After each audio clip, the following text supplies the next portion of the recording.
আল্লাহ রাব্বুল আলামিন আমার নবীর মর্যাদা দিতে গিয়ে আমার আল্লাহ তাআলা নিজের শানে যে আলামিন শব্দ প্রয়োগ করেছেন, সে একই শব্দ আমার নবীর শানেও প্রয়োগ করেছেন। আমার আল্লাহর পরিচয় সবাই মিলে ঠোঁট মিলিয়ে বলি আলহামদুলিল্লাহি রাব্বিল আলামিন। আর আমার নবীর পরিচয় হলো ওয়া মা আরসালনাকা ইল্লা রাহমাতাল লিল আলামিন। জোরে বলুন আল্লাহু আকবার। প্রত্যেকটা আসনে এমপি আছে না নাই? আছে। এমপি নাই? আছে।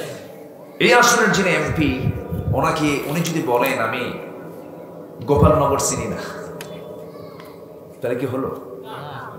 এটি কি তার অযোগ্যতা না যোগ্যতা? অযোগ্যতা। এমপি হলে গোপালনগর চিনতে হবে। আমার আল্লাহ হলেন রব্বুল আলামিন, আর আমার নবী হচ্ছেন কি? রাহমাতুল লিল আলামিন। এক জগৎ না বহু জগৎ? সব জগৎ। আলামিন। আমার নবী জগতের জন্য রহমত, কিন্তু তিনি জগৎ দেখলেনই না। এই জগতের বাইরে আরো জগৎ আছে না নাই? তাহলে এইগুলো যদি না দেখেন, তিনি তো রহমত, দেখানোর দরকার আছে না নাই? আসতে বলবেন না, আছে না নাই? রাসূলকে সফরের বহু উদ্দেশ্য ছিল। আমার ভাইরা, আল্লাহ রাব্বুল আলামিন তাকে এত দাম দিয়েছেন, এত সম্মান দিয়েছেন। নবীজির জীবন থেকে দুজন সবচেয়ে প্রিয় মানুষ, সবচেয়ে কাছের মানুষ, যদি একজন ঈমান নাই, কিন্তু নবীজি খুব তাকে ভালোবাসতেন এবং তিনি রাসূলকে খুব ভালোবাসতেন। আমি তিনি শব্দই বললাম, কারণ যদিও কাফের, কিন্তু ভদ্র কাফের। কি কাফের? ভদ্র। অভদ্র ছিলেন না আবু তালেব।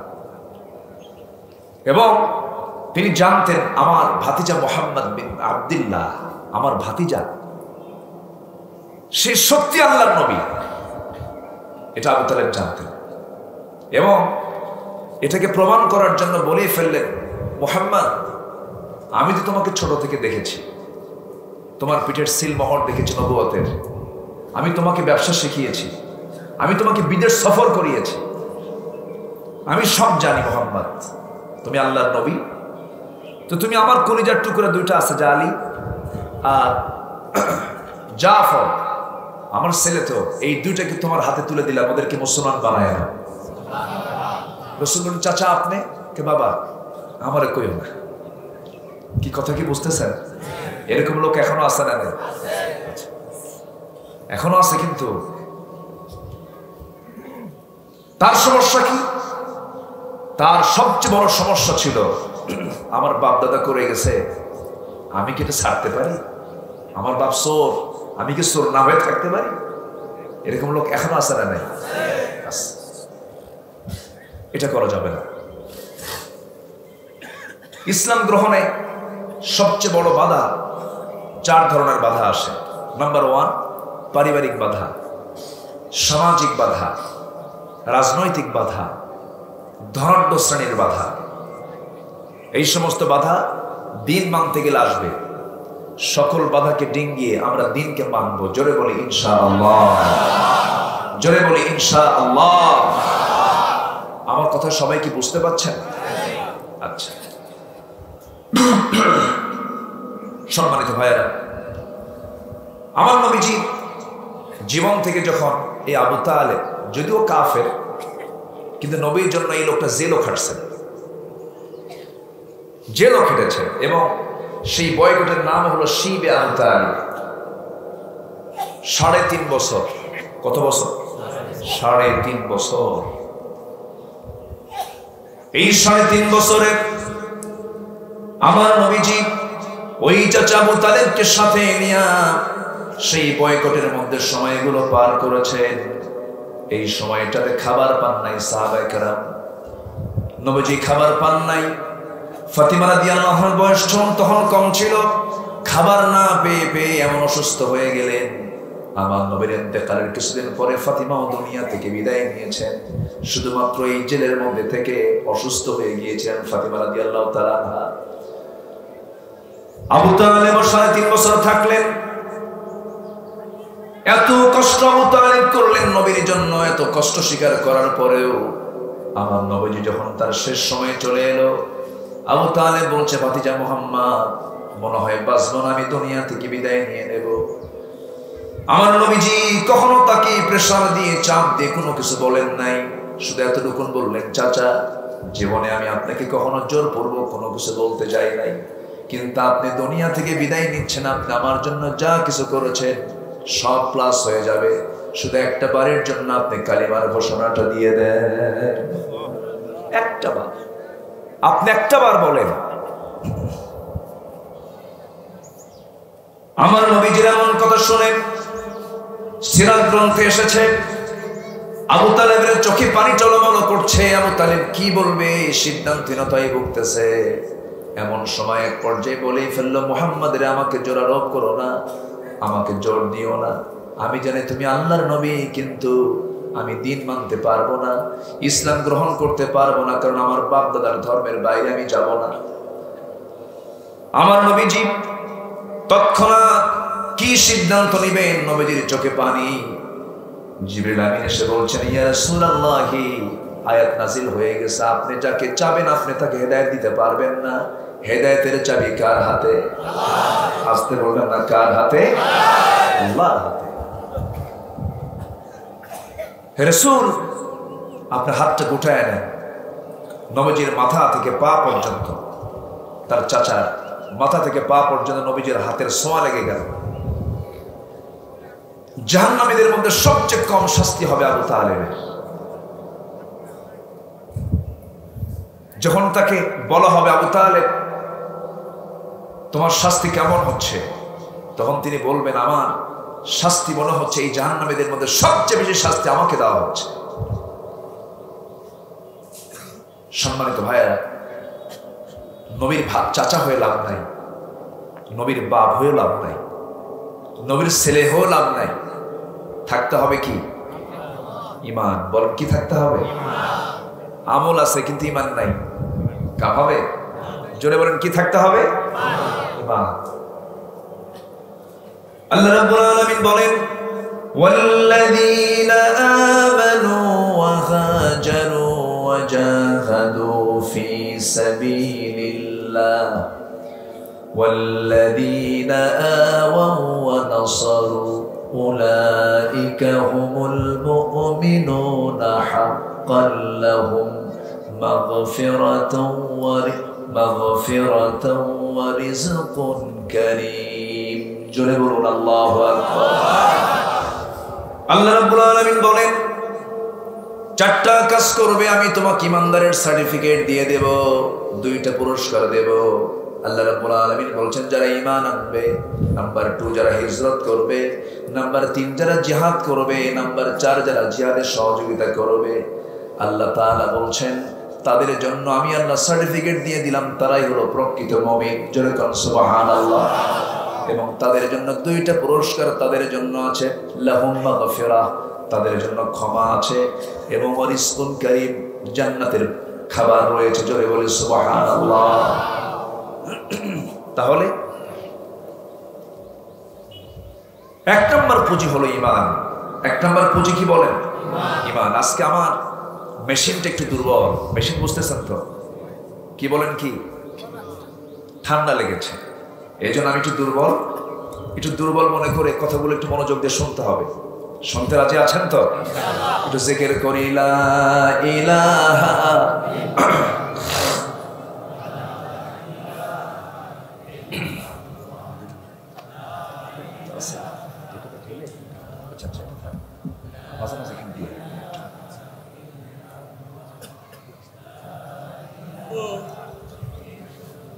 আরো জোরে লা ইলাহা, আরো জোরে লা ইলাহা, সুবহানাল্লাহ আলহামদুলিল্লাহ।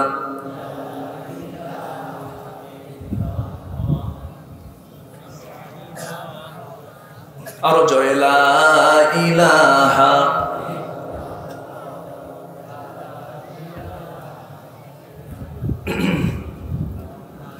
আরো জোরে লা ইলাহা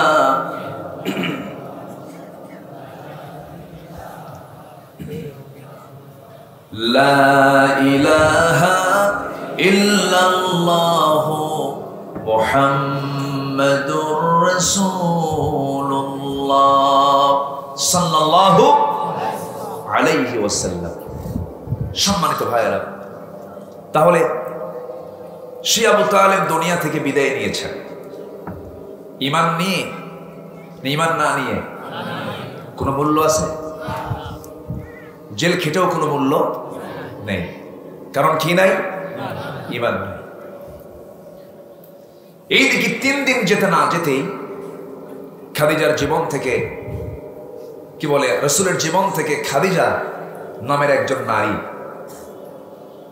যিনি আমার নবীর জীবনের একটা বিশাল অংশ জুড়ে ছিলেন, সেই খাদিজা নবীর সামনে দাঁড়িয়ে বলছেন, ইয়া রাসূলুল্লাহ, আমি মনে হয় বাঁচবো না। রাসূলের চোখের পানি এখনো মুছে যায় নাই, ক্ষত এখনো সারে নাই, কাঁচা ঘা, বুকটা ক্ষত বিক্ষত হয়ে আছে।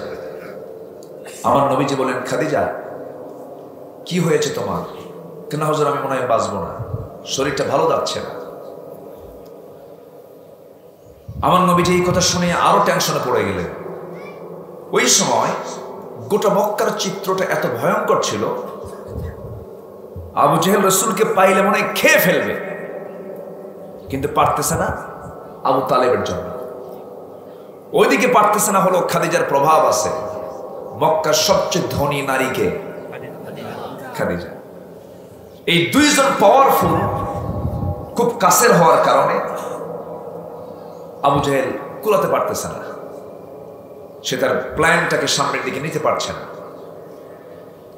আমার নবীজি চতুর্মুখে একটা প্রেসারে পড়ে গেলেন।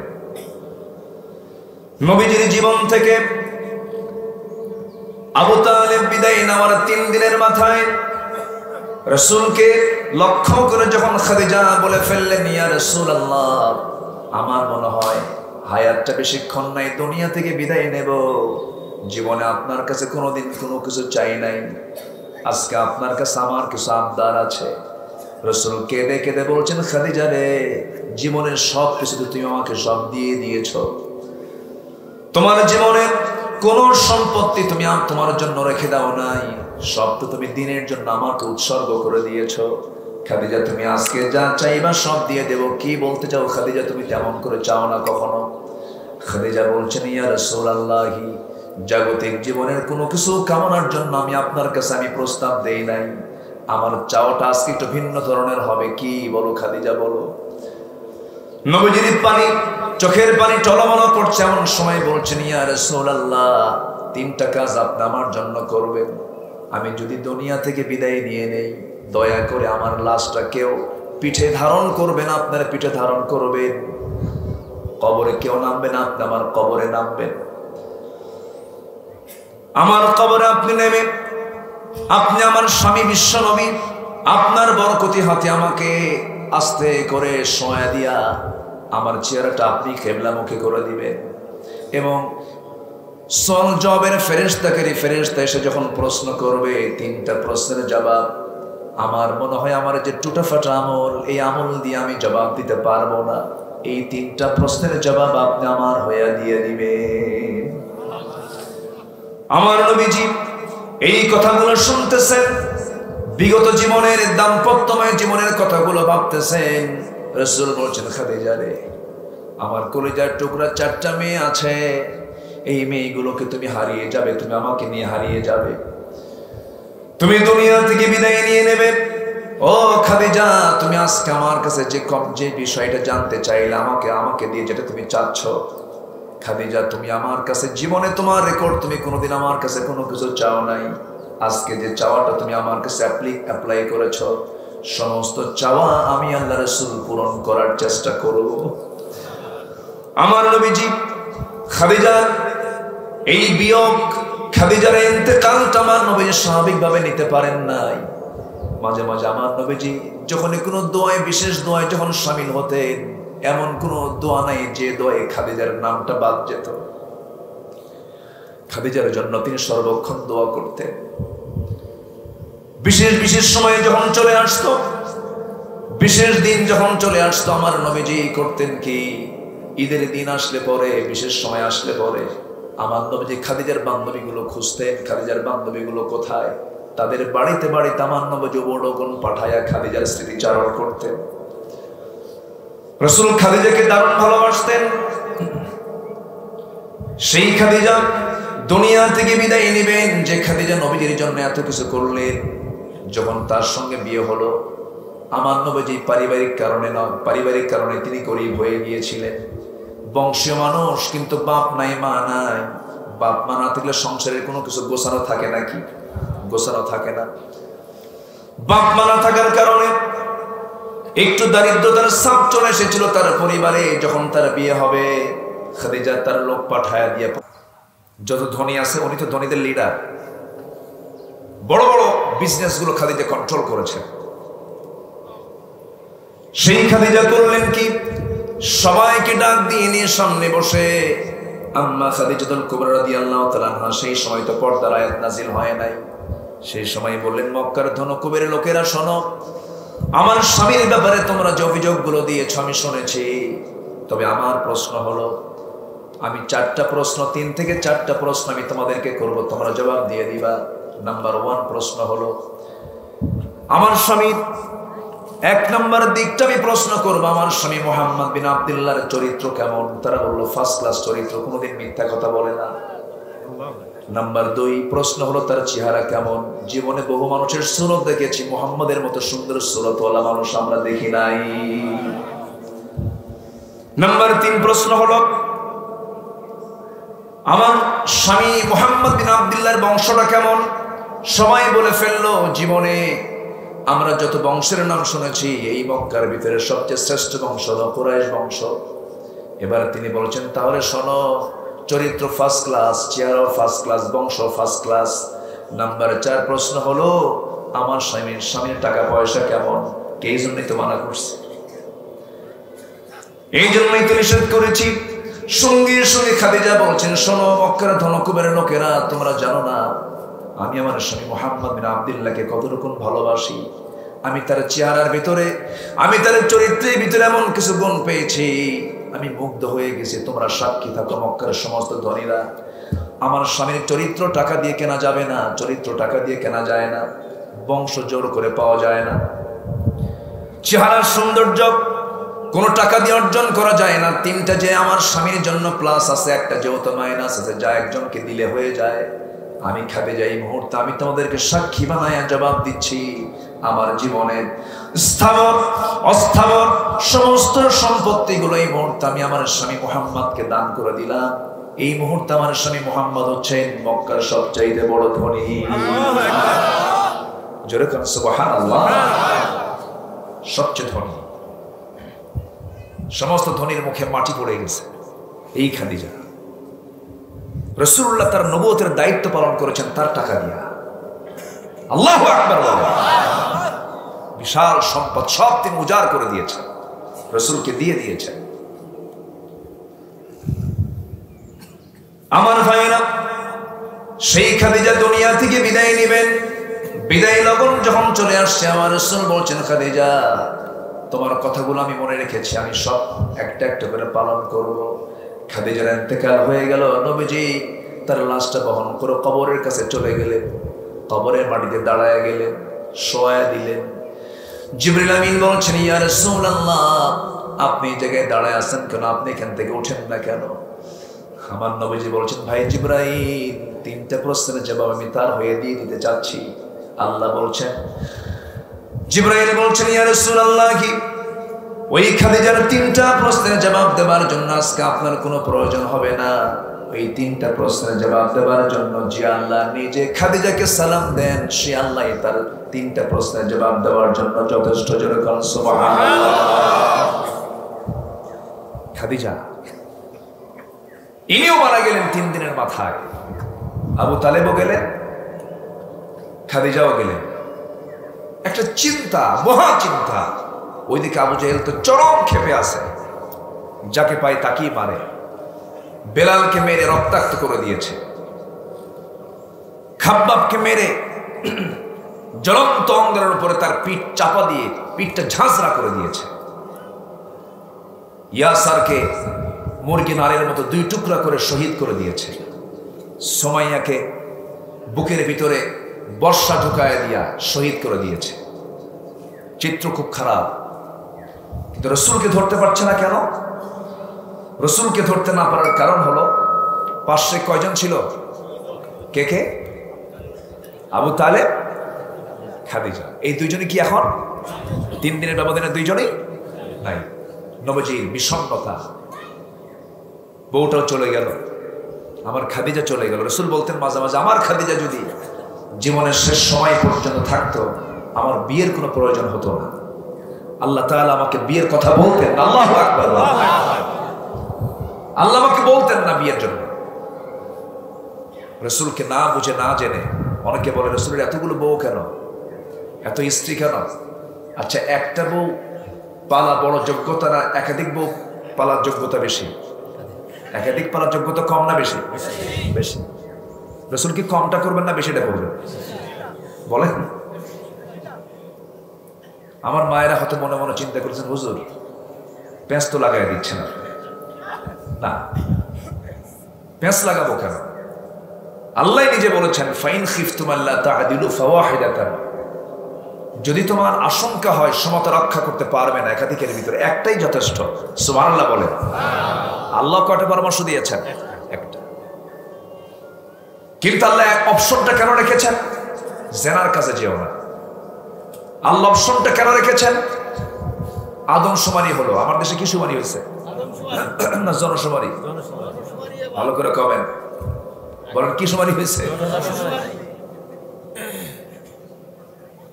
জনশুমারি। আদমকে তো মানে না।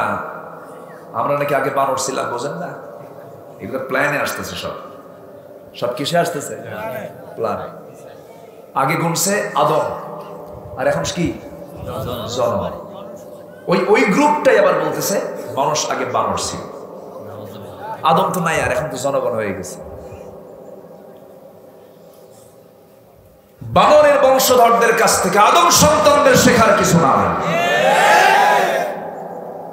আমার রাসূল ইন্তেকাল করেছেন, তার লাশ এখনো আছে না নাই? তার দেহ মোবারক কি পৌঁছে গেছে? আসতে বলে পৌঁছে গেছে? যে বলবে রাসূলের লাশ পৌঁছে গেছে তার ঈমান নাই। তিনি ইন্তেকাল করেছেন, তিনি মানুষের মতো এরকম স্বাভাবিকভাবে আমাদের সাথে এরকম তিনি জীবিত না, আলেমে বারজাখে তিনি আছেন। যদি কেউ বলে তিনি ইন্তেকাল করেন নাই, তাহলে তার ঈমান নাই। কুল্লু নাফসিন যায়িকাতুল, এটা কার কথা? এই আয়াত সবার জানা আছে না? যদি বলে কেউ রাসূল মরে না, রাসূল কি নফস না? রাসূলের জীবন না? কুল্লু নাফসিন যায়িকাতুল মাউত, তিনি ইন্তেকাল করেছেন। কিন্তু বিশেষ সম্মান হলো নবীদের দেহ মোবারক কখনো মাটি গ্রাস করবে না। তাসলিমা নাসরিন কয়েকদিন আগে সে বলে ফেলেছে যে তোমাদের নবী মুহাম্মদ মদিনার মাটিতে পৌঁছে গলে শেষ হয়ে গেছে। ওর প্রেতাত্মা কিছু আছে না নাই? এই নাস্তিকদের মোকাবেলা করার জন্য সবাই কি প্রস্তুত আছেন? নাস্তিকদের মোকাবেলা করার দরকার আছে না নাই? রাজি আছেন কারা কারা? হাত তুলে রাখেন মুসলমান। লিল্লাহি তাকবীর, লিল্লাহি তাকবীর। হুশিয়ার, সাবধান। আল্লাহ কবুল করো, আল্লাহ কবুল করো, আল্লাহ কবুল করো। আমরা কত সম্মান আমাদের। আল্লাহ নিজেই বলছেন, ওয়ালাকাদ কাররামনা বানি আদম, আমি আদম সন্তানকে সম্মান দিয়েছি, আর আমাদের জোর করে বানাবা। এটা কোনো কথা হলো? আজকে আমি একটু বেয়াদবি করছি, মাঝে মাঝে একটু পানি খাচ্ছি, কষ্ট পাচ্ছেন না তো? আমি এরকম করি না কখনো, এরকম হয় না। মেশিন তো, সুস্থতা অসুস্থতা এটা চলে আসে। সম্মানিত হাজিরিন, তাহলে রাসূল কবরে আছেন, আমরা সালাম দিলে তিনি সালামের জবাবও দেন। সুবহানাল্লাহ বলবেন না? এই সালামটা ফেরেশতারা পৌঁছায় দেন, তিনি তার জবাব নেন। কিন্তু ওয়ামা মুহাম্মাদুন ইল্লা রাসূল ক্বাদ খালাত মিন ক্বাবলিহি রাসূল, রাসূল ইন্তেকাল করেছেন, তিনি দুনিয়া থেকে বিদায় নিয়েছেন। তিনি আলেমে বারজাখের জিন্দেগিতে তিনি অবস্থান করছেন। সম্মানিত ভাইয়েরা, সেই রাসূলের সম্মান কত, মর্যাদা কত, মেরাজ তো। আমি এই জন্য এই প্রসঙ্গটা আজকেই মনে হয় এই বিষয়ে এই বছর আজকে আলোচনা করছি। আমি এই বছর এই কথাগুলো বলিনি, নতুন এই আলোচনাটা। আমার নবীজির জীবন থেকে যখন এই দুজন মাইনাস হয়েছে, আবু জেহেল খুব বেপরোয়া হয়ে গেল, চরম বেপরোয়া। এমনকি রসুলকে মারার হুমকি পর্যন্ত দিচ্ছে। নবীজির বিছানায় গেলে ঘুমটা হয় না, খাদিজা নাই। যাদের বউ মারা গেছে তারা বুঝেন, বউ মারা গেলে কষ্ট কি কম হয় না বেশি হয়? বরঞ্চ বুড়ি মরলে আরো কষ্ট পুরা বেশি হয়। মরিচ পাকলে ঝাল কমে না বাড়ে? কি ঠিক আছে না? আরো বাড়ে। বুড়ার কান্না দেখলে মনে হয় যে বিয়ে মনে হয় কয়েকদিন আগে হয়েছে। এই মোহাব্বত, মাওয়াদ্দাতাও ওয়া রাহমা, মাওয়াদ্দাতাও ওয়া রাহমা। স্বামী স্ত্রীর মধ্যে আল্লাহ শুধু ভালোবাসাই দেন না, মাওয়াদ্দা ভালোবাসাও দেন, রহমতও দেন। আল্লাহু আকবার। আর 14 ফেব্রুয়ারিতে কি থাকে? ভালোবাসা আছে, ক্ষণিকের থাকতে পারে, ক্ষণিকের ভালো লাগা, কিন্তু সেখানে রহমত নাই। কি নাই? কি নাই? রহমত। এই 14 ফেব্রুয়ারি আলাদা যারা, 31শে ডিসেম্বর 31 ওয়ালা, 14 ফেব্রুয়ারি ওয়ালা, 1 এপ্রিল ওয়ালা, এই সমস্ত লোকগুলোই লাগছে এদেশের ইসলাম থেকে, এদেশের জমিন থেকে ইসলামকে নির্মূল করার জন্য লেগেছে। ঠিক কিনা? এরা চায় ইসলামের সংস্কৃতি দেশ থেকে উধাও হয়ে যাক। যাবে না। ইসলাম ছিল, আছে, থাকবে। ইসলামকে নির্মূল করতে গেলে সে নির্মূল হয়ে যাবে। যেমন করে নমরুদ নির্মূল হয়ে গেছে, ফেরাউন নির্মূল হয়ে গেছে। নাম আছে কিন্তু কেউ মোহাব্বত করে তার নাম নেয় না। কিন্তু মুসার নাম মোহাব্বতে আছে না নাই? ইব্রাহিমের নাম আছে, এখানে ইব্রাহিম নামের লোক নাই? দেখি কই ইব্রাহিম? একজন ইব্রাহিম নাই? কই? কোথায় ইব্রাহিম? ওদের সিয়ারে দুইজন আছে ইব্রাহিম। ওই জায়গা মতো বড় তো, সিয়ারে বসে আছে। আমাদের বাপ যে ইব্রাহিম পাওয়া যাবে। দেখি নমরুদ কই? নমরুদ আছে? মুসা নাই? মুসা কিন্তু ফেরাউন দিয়ে একটা হাত তুলে দেখি ফেরাউন নামে কেউ আছে? ফেরাউন পাবেন না। ফেরাউন পাওয়া যাবে না, নমরুদ পাওয়া যাবে না, হামান পাওয়া যাবে না, আবু জেহেল পাওয়া যাবে না। ওরা যেমন ইতিহাসের আস্থা করে নিক্ষিপ্ত হয়েছে, আজকের যুগেও যারা নমরুদের ভূমিকা পালন করছো, তোমাদের নামও দুনিয়া থেকে মুছে যাবে। সম্মানিত ভাইরা, একটু জিকির করি লা ইলাহা ইল্লাল্লাহ, আরো জোরে লা ইলাহা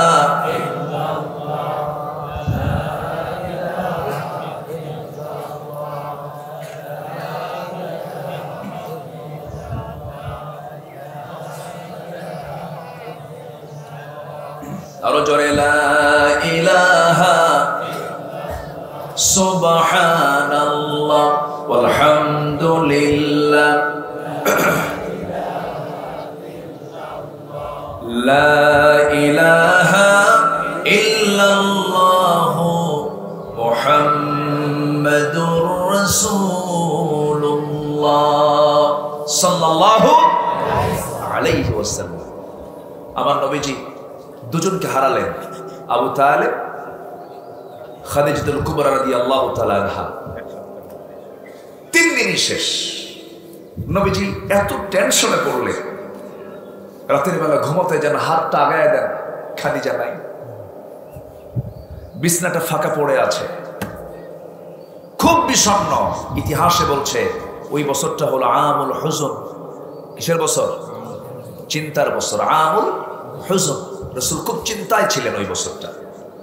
ঠিক সেই সময় আল্লাহ বলছেন, জিবরাইল আমার একটু দোস্তের কাছে গিয়ে বলো আমি তাকে আমার বাড়ির মেহমান বানায় নিতে চাচ্ছি। জোরে কান সুবহানাল্লাহ। আল্লাহ তার রাসূলকে কি পরিমাণ ভালোবাসেন দেখেন। তার স্ত্রী চলে গেছে, তার চাচা চলে গেছে, সত্যতা শুরু হয়েছে, আমি তাকে আমার বাড়িতে নিয়ে আসতে চাই। আমার আল্লাহর আরশ আজিম আছে না নাই? আসতে বলবেন না, আছে না নাই? ওয়াসিআ কুরসিয়ুহুস সামাওয়াতি ওয়াল আরদ ওয়ালা ইয়াউদুহু হিফযুহুমা ওয়া হুয়াল আলিয়্যুল আযীম। কি তার বিশাল কুরসি, আরশ কুরসি।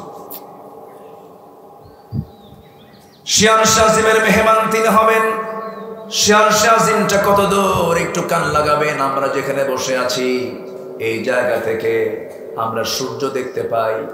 সূর্যটা পৃথিবী থেকে কত দূর, কত বড় আমরা বিজ্ঞানে পড়াশোনা যারা করেছি তারা বলতে পারি, একটু আন্দাজ করে অনুমান করি।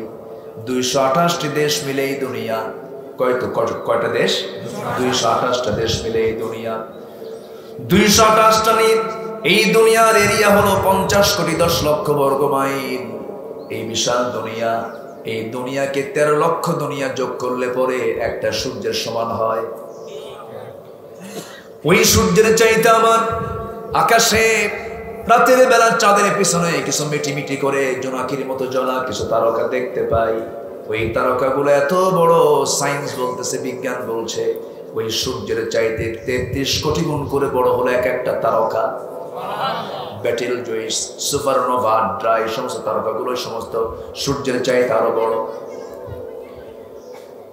মানুষ চাঁদের দেশে সফর করেছে, মানুষ মঙ্গল গ্রহেও চলে গেছে। মঙ্গল গ্রহে নিয়ে গিয়ে নাকি অনেকে জায়গাও কিনছে, নাকি জায়গাও নাকি কিনছে নাকি, তাই তো কয়, তাই না? হ্যাঁ বলে মঙ্গল গ্রহে জায়গা নিছি। চাঁদের দেশে মানুষ সফর করেছে, ঠিক আছে, চাঁদের দেশে আমরা গেলাম, কিন্তু মানুষ যদি বলে চাঁদ ঘুরলাম, মঙ্গল গ্রহ ঘুরলাম, একটু তারকার দেশে যাব আমরা। পৃথিবীর সবচেয়ে নিকটবর্তী তারকার দেশ হলো কি বলে, প্রক্সিমা সেন্ট্রাই। প্রক্সিমা সেন্ট্রাই হলো সবচেয়ে কাছের তারকা। এই প্রক্সিমা সেন্ট্রাই যদি কোন বান্দা যদি সফর করতে চায়, পৃথিবীর সবচেয়ে নিকটবর্তী তারকা বর্তমান দুনিয়ার সবচাইতে দ্রুতগামী নভোযান হলো অ্যাপোলো 11। অ্যাপোলো 11 এর গতি হলো প্রতি ঘন্টায় 39,000 কিলোমিটার।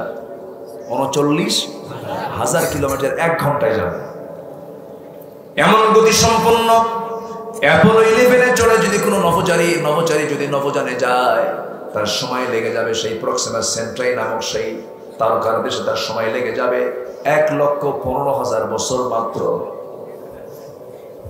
যাবেন কারা কারা? হাত তুলে। সম্ভব? আসতে খুব সম্ভব? বাঁচবেন কয়দিন, যাবেন কোন দিন? বাঁচবেন কয়দিন, যাবেন কোন? আর এই একটা ছোট্ট মানুষ আমরা, 3.5 হাত বডি, 3-4 বার টয়লেটে গেলে বসে না যান, আসতে খান। সামান্য একটু ঠান্ডা লাগছে, ঠান্ডায় আমি টেনশনে মরে যাচ্ছি, হাজার হাজার মানুষ, আমি কথা বলবো কি? সামান্য আল্লাহ শুধু ঠান্ডা লাগাই দিয়েছেন, দুর্বল হয়ে গেছে মানুষ। এত দুর্বল, বিশাল বডি, কিচ্ছু না, একটু লুজ মোশন, খালি ছোট ঘরে বাথরুমে একটু 7-8 বার যাবে, মাথার চক্কর মেরে ঘুরা, বউকে লক্ষ্য করে বলে আমার আম্মা হুশ নাই। বউ কি আর মা কে হুশটাও থাকবে? আর সেই মানুষ আকাশের মালিক, সূর্যের মালিককে স্বীকার করতে চায় না, মানতে চায় না, তার আইনের বিরুদ্ধে কথা বলে, কোরআনের আইনের বিরুদ্ধে কথা বলে। আছে না নাই? সম্মানিত ভাইয়েরা, তাহলে কি আমাদের সফর হবে? তারকার দেশে যাওয়া হবে কেমনে?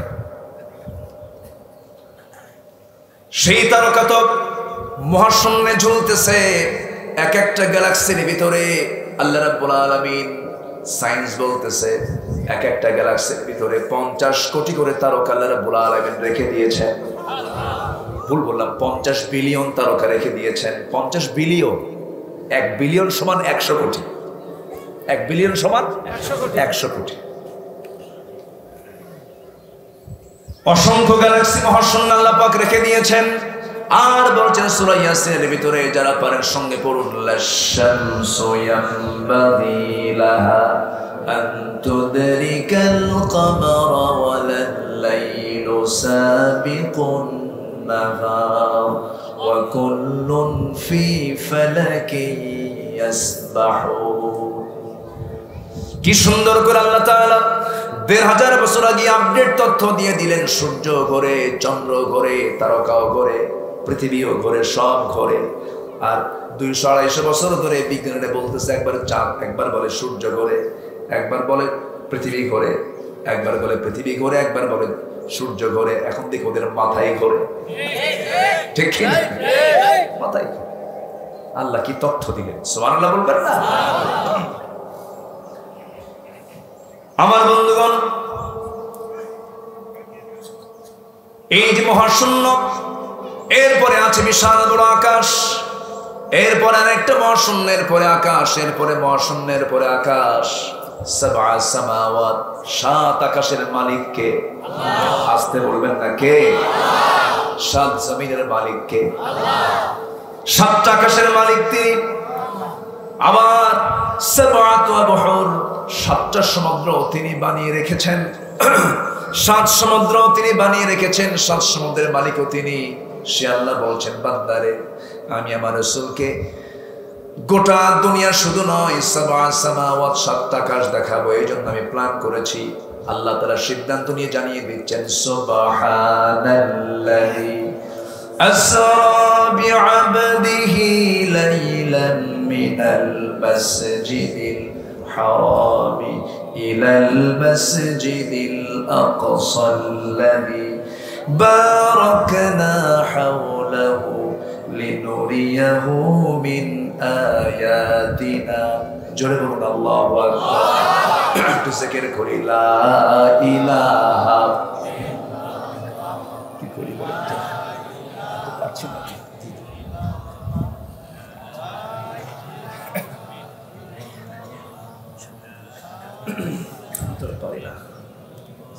জিকির করি, লা ইলাহা ইল্লাল্লাহ সুবহানাল্লাহ ওয়ালহামদুলিল্লাহ লা ইলাহা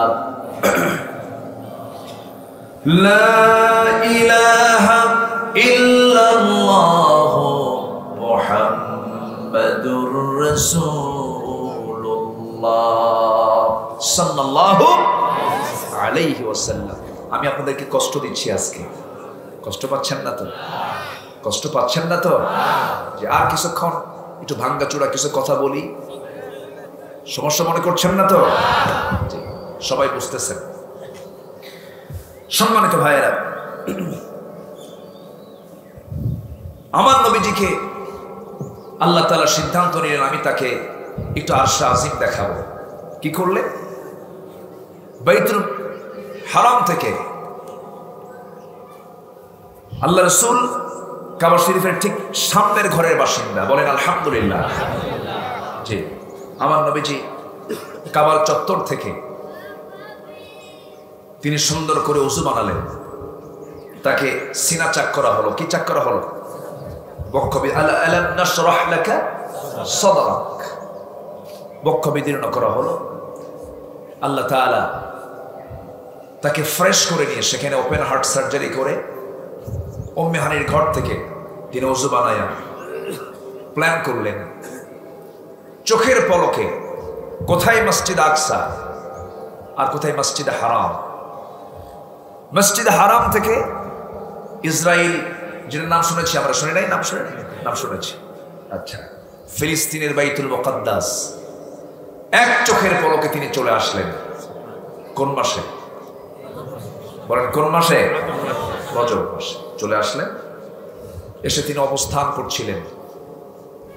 এমন সময় আল্লাহ তাআলা সিদ্ধান্ত নিলেন যে না, আজকে একটা নবীদের সম্মেলন করে ফেলবো। আল্লাহু আকবার। কিসের সম্মেলন? নবীদের। সকল নবীরা সেখানে উপস্থিত হলেন। আল্লাহই ভালো জানেন আল্লাহ তার পছন্দের গোলামদেরকে কেমনে একত্রিত করেছেন, সবচেয়ে ভালো জানেন কে?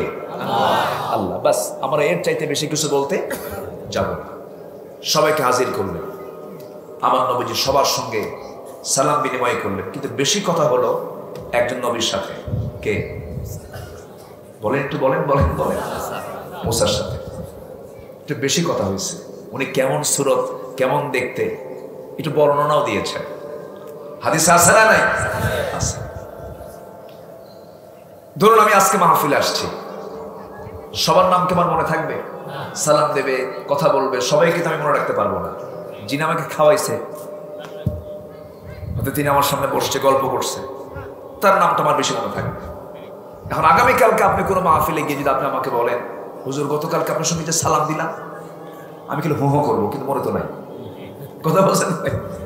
এটাই আমার নবী যে সবার সঙ্গে কথা বলেছেন, কিন্তু মনে আছে কার কথা? মুসার কথা। আমার নবীজি আসমানে নবীদের সঙ্গে দেখা হলো, চলে গেলেন। সাথে ছিলেন একজন ফেরেশতা। কে ছিলেন? কে ছিলেন বলেন? জিবরাইল। এই যে তার বিশাল সফর হলো, এই যে লম্বা ট্যুর হলো, সময় গেল কতক্ষণ চিন্তা করে না। সময় গেছে মিনিটও না। কোন কোন গবেষক বলেছেন মাত্র সময় গেছে 29 সেকেন্ড। কেউ তো সুবহানাল্লাহ বললেন না। জোরে বলেন, আরো জোরে বলেন। 29 সেকেন্ডে তিনি সব পাড়ি দিলেন। গতির মালিককে? আহ্নিক গতিকার, বার্ষিক গতিকার, সময়ের গতিকার, সব গতি কে চালান? আল্লাহ কি পারেন না? পারেন। কম্পিউটার যারা চালান, কম্পিউটারের একটা প্রোগ্রাম আপনি দেখছেন, কিন্তু আরেকটা প্রোগ্রামে ঢুকবেন, ওই প্রোগ্রামটা আপনি সামনে রেখে পুশ করলেন। কি করলেন? পুশ করে রেখে দিলেন, ওটা থেমে রাখছেন, অন্য প্রোগ্রাম চালু হচ্ছে না। তাহলে ওই প্রোগ্রামটা আপনি যে জায়গায় থেমে রাখছেন, আবার ওই জায়গায় চলে এসে আবার কি আপনি চালু করতে পারবেন না? পারবেন। মিনিমাইজ করা, এই তো। এখন তো সবাই তো মিনিমাইজ বুঝবে না। সবাই তো ওই যে কিছু চাচা আছে, হুজুর মিনিমাইজ কি, ওইদিকে আমি আর গেলাম। তো একটা মানুষের ক্ষুদ্র মস্তিষ্কে যদি মিনিমাইজ করা যায়, পুশ করে যদি একটা প্রোগ্রামকে অফ করে রাখা যায়, আল্লাহ তাআলা কি তার হাবিবের জন্য সময়ের গতি কি পুশ করে ধরে রাখতে পারেন না? আসতে বলবেন না, পারেন না? সবকে তিনি অফ করে দিলেন। সময়ের গতি, আহ্নিক গতি, বার্ষিক গতি সবগুলো আমার নবীজির জন্য সব কন্ট্রোলে নিয়ে আসলেন। 29 সেকেন্ডের মধ্যে ঢুকায় দিলেন। এর মধ্যে দিয়ে কি হলো? আমার নবীজি ইসরা করলেন, মসজিদে হারাম থেকে মসজিদে আকসায় চলে গেছেন, সেখান থেকে মেরাজ করলেন, আল্লাহর সঙ্গে দিদার হয়ে গেল, জান্নাত দেখলেন, জাহান্নাম দেখলেন, নবীদের সঙ্গে সালাম বিনিময় হয়ে গেল। ফিরাসের সময় আল্লাহ তাআলা বলছেন, আমার হাবিব আপনার উম্মতের জন্য আমি 50 সালাতান 50 ওয়াক্ত নামাজ দিলাম। কয় ওয়াক্ত নামাজ? 50 ওয়াক্ত নামাজ দিলাম। এই 50 ওয়াক্ত নামাজ যদি আপনার উম্মতরা পড়তে পারে, আমি তাদেরকে মাফ করে দেব, ক্ষমা করে দেব। আমার নবীজি কিচ্ছু বললেন না। নামাজগুলো নিয়ে তিনি আসতেছেন, এমন সময় কোন নবী কেউ কোনো কথা বলেন নাই, কিন্তু আটকাইছে কোন নবী? মনে থাকবে না কেন? মুসা আলাইহিস সালাম থামিয়ে দিয়ে বলছেন, আল্লাহর হাবিব, আল্লাহ পাক আপনাকে উম্মতের জন্য কি দিল? 50 সালাতান। তিনি বলছেন, শোনেন, আপনার নবী বড়, কিন্তু আমি কিন্তু দুনিয়াতে আগে ঘুরে চলে আসছি। আমি আমার উম্মত চাইছি, সব দেখেছি, আমি অভিজ্ঞতা আমার আছে। আমার ক্ষুদ্র অভিজ্ঞতার আলোকে আমি যতটুকু বুঝতে পেরেছি, সেটা হলো 50 ওয়াক্ত নামাজ আপনার উম্মতরা পড়তে পারবে না, নামাজটা কমায় দেন। আমার নবীজি সঙ্গে সঙ্গে বলছেন, ভাই মুসা, আমি আল্লাহর কাছে কেমন করে বলবো আবার? এবারে মুসা বলছেন, আল্লাহ যদি কিছু বলে আপনি আমার নামটা নেবেন। আমার বিশ্বাস আমার আল্লাহ তাআলা নামাজ কমায় দিবেন। যেরকম সুবহানাল্লাহ। হে রাসূল, আমার মন চাচ্ছিল আমি যদি নবী না হয়ে শেষ নবীর যদি উম্মত হতে পারতাম। মুসার কথা। কার কথা? মুসার কথা। আমাদের দাম নাই? আসতে বলে আমাদের দাম আছে না নাই? কিন্তু অহংকার আছে না নাই? অহংকার আছে। দাম নিতে হলে অহংকার করা যাবে না। কথা ক্লিয়ার? অহংকারে কিছু লোক আছে না নাই? মাস 7 আগে আমার এক প্রোগ্রাম ছিল হলো চট্টগ্রাম। বিমানে উঠবো আমি বোর্ডিং পাস নিয়ে ঢাকাতে ডোমেস্টিক এয়ারপোর্টে, ডোমেস্টিকে বোর্ডিং পাস নিয়ে বসবো, কোথায় বসার জায়গা পাচ্ছি না। সব দেখি অপরিচিত আননোন মানুষ। আর যে জায়গায় বসবেন, এখন যেখানেই যাবেন, মার্কেটে যান, যেখানেই যান, পুরুষের আনাগোনা বেশি না মহিলার আনাগোনা বেশি? বসা মুশকিল না, তাও কাপড় চোপড় থাকলেও তো হয়। এখন তো যত কাপড় চোপড় খোলা যায় তত নাকি আধুনিক হওয়া যায়। যেরকম নাউজুবিল্লাহ, যে নায়িকা যত কাপড় খোলে তাকে বলা হয় সাহসী অভিনেত্রী। যেরকম নাউজুবিল্লাহ, যেরকম নাউজুবিল্লাহ। আমি বসবো কোথায়, আমি জায়গা পাচ্ছি না। তো খুঁজলাম, দেখি তো কোনো টুপিওয়ালা পাই নাকি। আমিও টুপিওয়ালা, দেখি যে একটা কোনায় এক মুরব্বী বসে আছে, মাথায় টুপি। গিয়ে সালাম দিলাম, বন্ধ করে। তো আপনার নাম? তুমি তাও কিছু কয় না, চুপচাপ আছে। আমার বারবার আমার টুপির দিকে তাকায় আছে, মানে ওনার টুপির সাথে আমার টুপি মেলে নাই। এখন তো এরকম আসে না নাই বলেন? টুপি দেখলে সালাম দেয়, টুপি না দেখলে সালাম দেয় না। যদি মিলে সালাম দেবে, আর না মিললে সালাম দেবে। এই বলেন নাই? আসতে কোন কেন আসে না? নাই, এটা কি ইমানদারের কাজ? ইমানদার এমন করবে? ইমানদার হিংসা করবে? মান সাল্লা সালাতানা ওয়াস্তাকবালা কিবলাতানা ওয়া আকালা যাবিহাতানা ফাযালিকাল মুসলিম। আল্লাহু আকবার। রাসূল তো মুসলিমের সূত্র দিয়ে দিলেন যে আমার মতো নামাজ পড়ে, আমাদের কেবলা মতো করে কেবলামুখী হয়ে নামাজ পড়ে, আমাদের মতো করে প্রাণী জবাই করে খায়, ওটাই মুসলমান। জোরে বলেন সুবহানাল্লাহ। এটা কি আমার কথা? বলেছেন মুহাম্মদ সাল্লাল্লাহু আলাইহি ওয়াসাল্লাম। আচ্ছা, সমস্যা না। আমার নবীজি এত সুন্দর করে সহজ করে বলে দিলেন, আর আমরা কি করছি দেখেন। সালাম দিলাম, উত্তর নাই। তো পরে বললাম, মুরব্বী আপনার নামটা? আবার বললাম, বলছে আমি অমক পীরজাদা। যখন কইছে পীরজাদা, তো ভাবলাম তাহলে তো কি, তো আমাকে বলতেছে আপনার নাম কি? আমি বললাম আমি হলাম নবীজাদা। কি কইলাম? নবীজাদা। তো উনি এটা শুনে আমার দিকে এবার বড় চোখে তাকাইছে। তো আমি বললাম যে আপনি আমার দিকে এরকম করে তাকায় আছেন কেন? তো বললাম যে আপনি এরকম করে বললেন আমাকে, আপনি এরকম করে বললেন মানে? হ্যাঁ, আপনি যদি পীরের ছেলে হয়ে যদি পীরজাদা বলতে পারেন, আমি কি নবীর ছেলে হয়ে বলতে পারি? আমার বাপ তো নবী আদম। আল্লাহু আকবার বলেন। আমাদের সবার বাপকে উনি কি ছিলেন? আমার কার সন্তান? তুমি পীরের সন্তান। তাহলে আমার 1 ডিগ্রি কম না বেশি?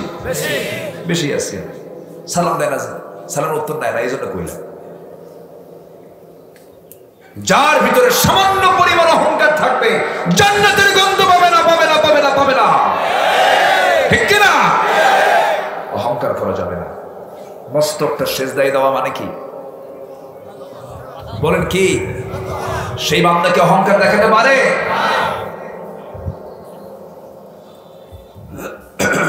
আমার ভাইয়েরা, আমি আস্তে আস্তে শেষের দিকে যাব। আজান হবে, আজান হোক, কষ্ট করে আমি আলোচনা আজকে শেষ করবো, ফিনিশিং দেবো। জোরে বলি ইনশাআল্লাহ। কমিটি আমাকে রুখসত দিয়েছেন, কমিটি বলেছেন হুজুর আপনি শেষ করে দেন, কিন্তু না, দেখি আমি একটা ফিনিশিং দেবো ইনশাআল্লাহ। জোরে বলি ইনশাআল্লাহ। আমার আব্বার জন্য দোয়া করবেন তো সবাই, যে আল্লাহ যেন তাকে সুস্থ রাখেন, আল্লাহ যেন তাকে সুস্থ করে আমাদের মাঝে ফিরে আসার তৌফিক দান করেন। আমি আব্বাকে বললাম, আব্বা আমি কি করবো, আমি কি যাব? তো বললাম, বাবা তোমার কি মাহফিল আছে? হ্যাঁ। না, তুমি আসো না, তুমি আমার জন্য দোয়া করো। আমি অনুমতি নিয়ে চলে আসছি। পৃথিবীতে সবচেয়ে সম্মান পাবার একজন ব্যক্তি, তিনি হচ্ছেন বাবা। বলে আলহামদুলিল্লাহ। আর হক পাবার অধিকার কে? সম্মান পাওয়ার অধিকার বাবা। রাসূল মেরাজ থেকে শুধু নামাজ নিয়ে আসেন নাই, আরো কিছু নিয়ে এসেছেন। সময় তো অল্প, আমি এক কথাই বলে ফেলবো। কথাগুলো আমি সাজিয়েছি। আমি আলোচনার একটা মানে ঠিক মাঝামাঝি বরাবর ছিলাম, সময় কম। আমি সামারাইজ করে আমি কথাগুলো শেষ করার চেষ্টা করছি। জোরে বলি ইনশাআল্লাহ। তাহলে কোন নবী আটকায় দিয়া নামাজ কোন কে কে বলেন তো? জিকির করি লা ইলাহা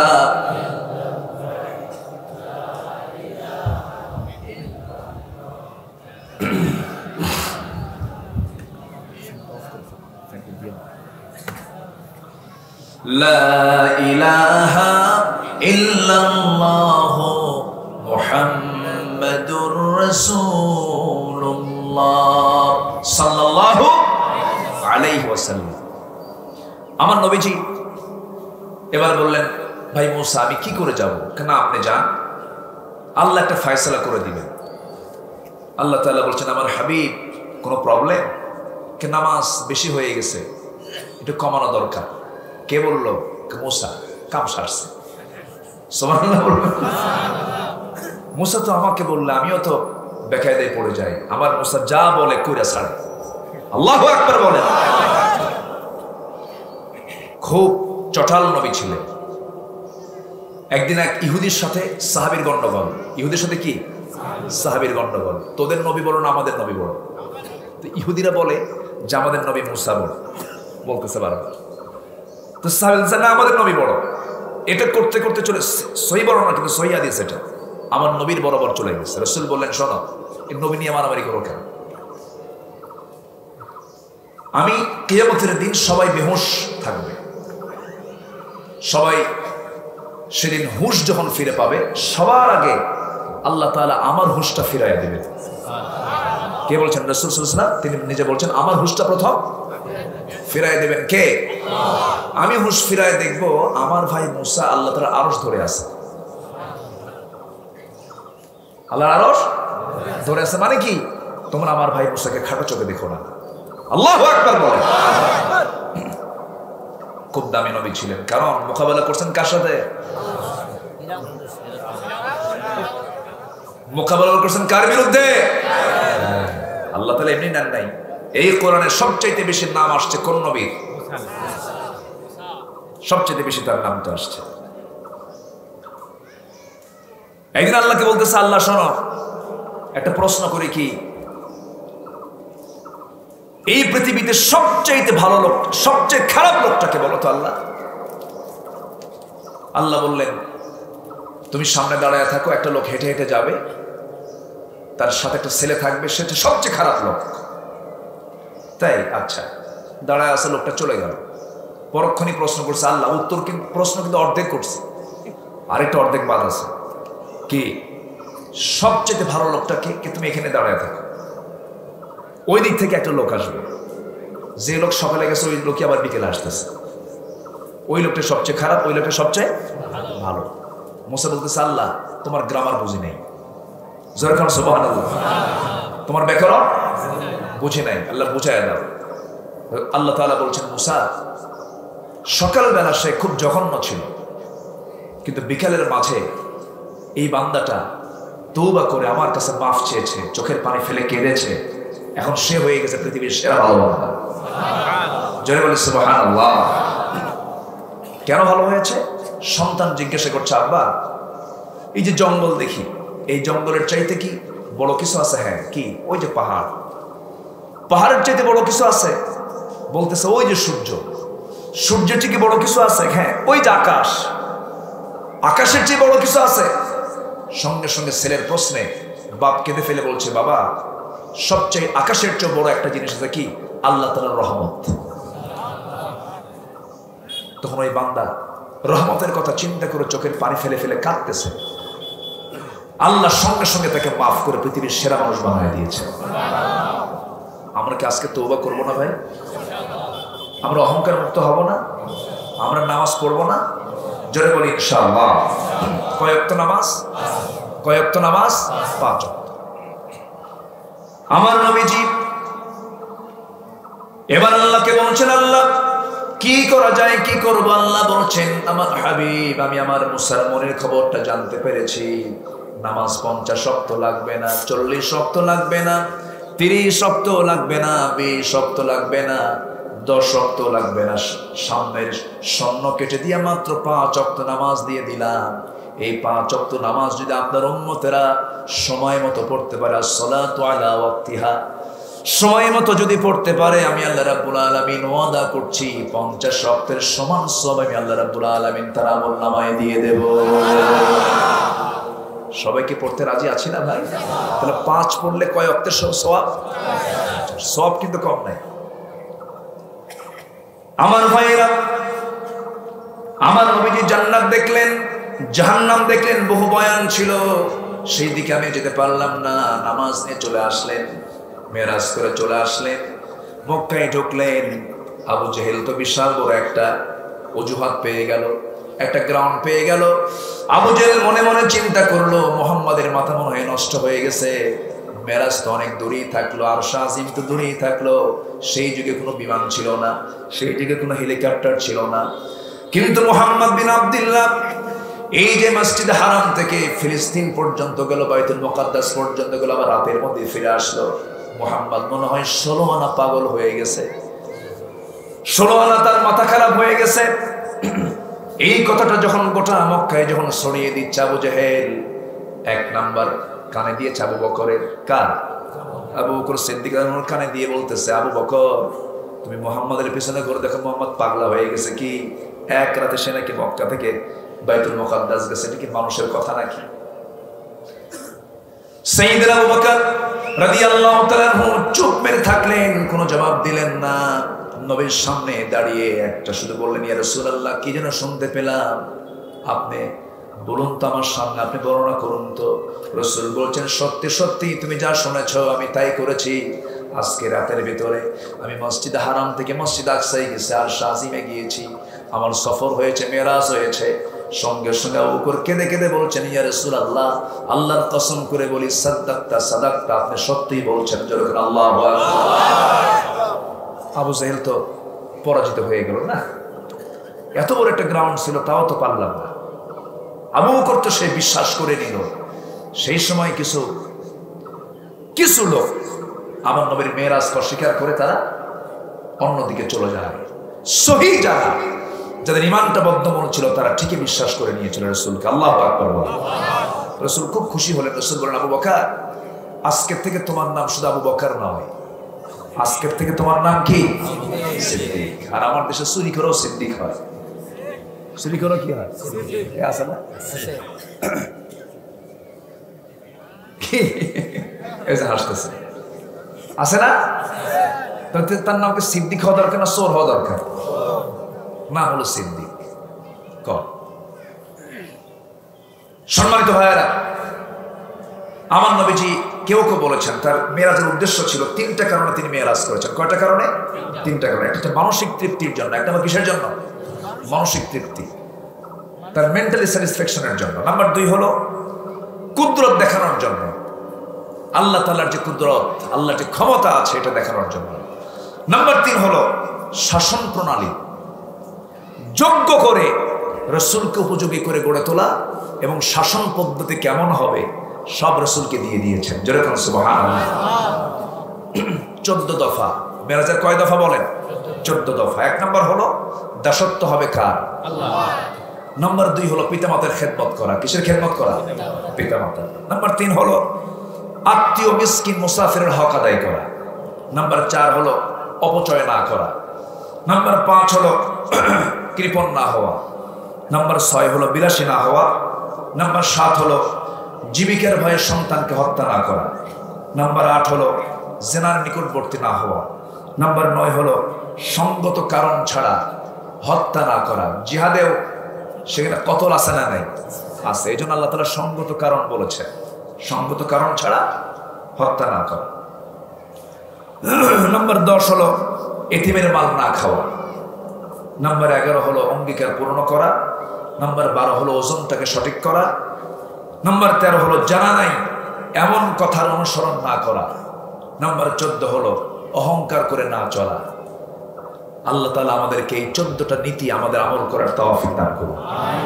আসুন যতটুকু হয়েছে বলি আলহামদুলিল্লাহ। ঘোষণা আছে কি?